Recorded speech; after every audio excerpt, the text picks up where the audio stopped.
안녕하세요 여러분, 앙찌입니다. 여러분, 개별 주식에 투자할지 ETF에 투자해야 될지 고민이신가요? 참고로 ETF가 뭔지 궁금하신 분들은 ETF 기초편을 먼저 시청해주세요. 저는 개인적으로는 개별 종목을 더 좋아하긴 합니다. 왜냐면 내가 어디에 투자를 하는지 좀 더 명확하고 그만큼 내 판단에 더 확신을 가질 수 있다고 생각하기 때문이죠. 그럼에도 불구하고 저는 전체 자산의 20% 정도는 ETF로 담고 있습니다.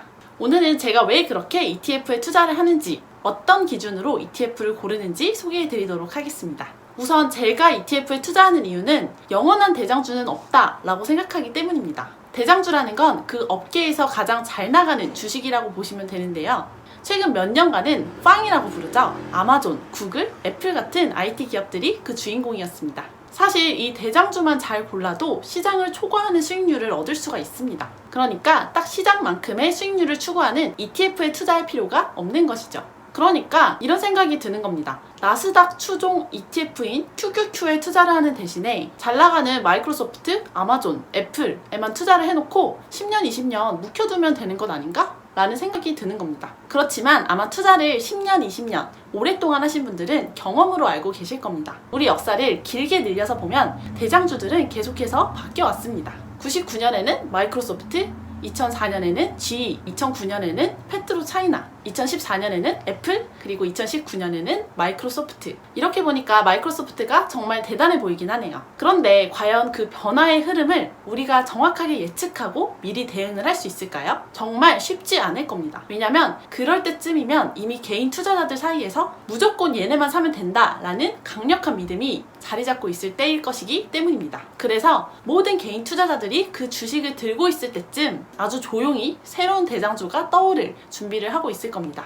즉, 시장 심리는 계속해서 변하기 때문에 대응을 해야 되는데 그게 어렵다 보니까 투자를 한다고 했는데 결과적으로 봤을 때 시장 수익률보다 못한 수익률을 낼 수가 있는 겁니다. 가까운 예시로 작년에 S&P 500을 추종하는 대표 ETF인 SPY가 한 해 동안 28%의 수익률을 냈습니다. 그런데 과연 작년 한 해 동안 28% 이상의 수익률을 낸 사람들이 과연 얼마나 있을까요? 저도 가끔은 열심히 사고 팔았는데 결국 나중에 계산을 해봤을 때 시장 ETF를 사놓고 가만히 냅둔 것보다 더 적은 수익률을 냈을 때 나 뭐 한 거지? 수수료만 더 내고 라는 생각이 들면서 현타가 올 때가 있습니다. 그렇기 때문에 시장을 예측하는 게 나는 너무 어렵다. 그리고 5년 뒤, 10년 뒤 대장주가 누구든지 간에 나는 우상향하는 시장에 투자를 하겠다 라고 하시는 분들에게 ETF는 충분히 좋은 투자처가 될 수 있는 겁니다. 물론 모든 ETF가 다 해당되는 건 아닙니다. 앞서 예시로 들어드렸던 SPY랑 QQQ는 수십 년 동안의 역사적인 부침 속에서도 살아남은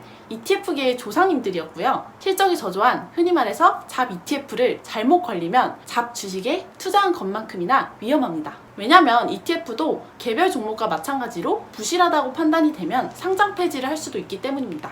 여기서 부실하다는 의미는 주가가 하루 만에 7, 80%씩 급락한다든지, 예를 들어 이번에 원유 3배 레버리지 ETF가 그랬죠. 사실상 더 이상 운용하는 게 의미가 없을 정도로 휴지 조각이 되어버린 겁니다. 혹은 운용 규모와 거래량이 너무 작은, 쉽게 말해서 시장에서 인기가 없는 ETF가 그 대상입니다. 그렇게 되면 자산운용사에서 투자자들에게 돈을 돌려주기 위해서 자산을 매각을 해야 되는데요. 그 자산 매각 시점에 자산 가치가 많이 떨어져 있으면 투자자 입장에서는 원하지 않는 가격에 강제 청산을 당해야 되는 그런 상황이 올 수도 있는 겁니다.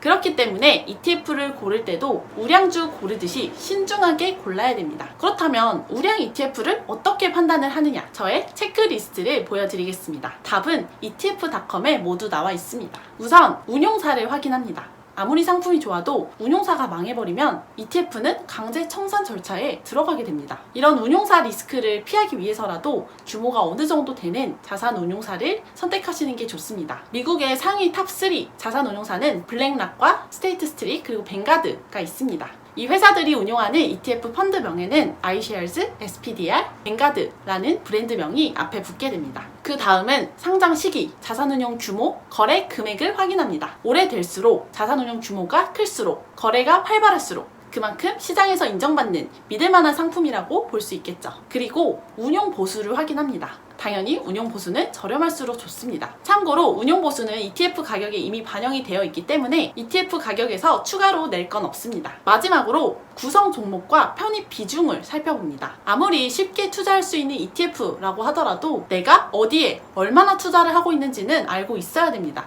극단적인 예시로 한 ETF 상품이 A라는 기업을 5%의 비중으로 담고 있었는데 이 A 기업이 파산을 했다라고 하면 그 5%의 손실만큼은 투자자의 몫이 되는 겁니다. 그만큼 ETF 가격이 떨어지기 때문이죠.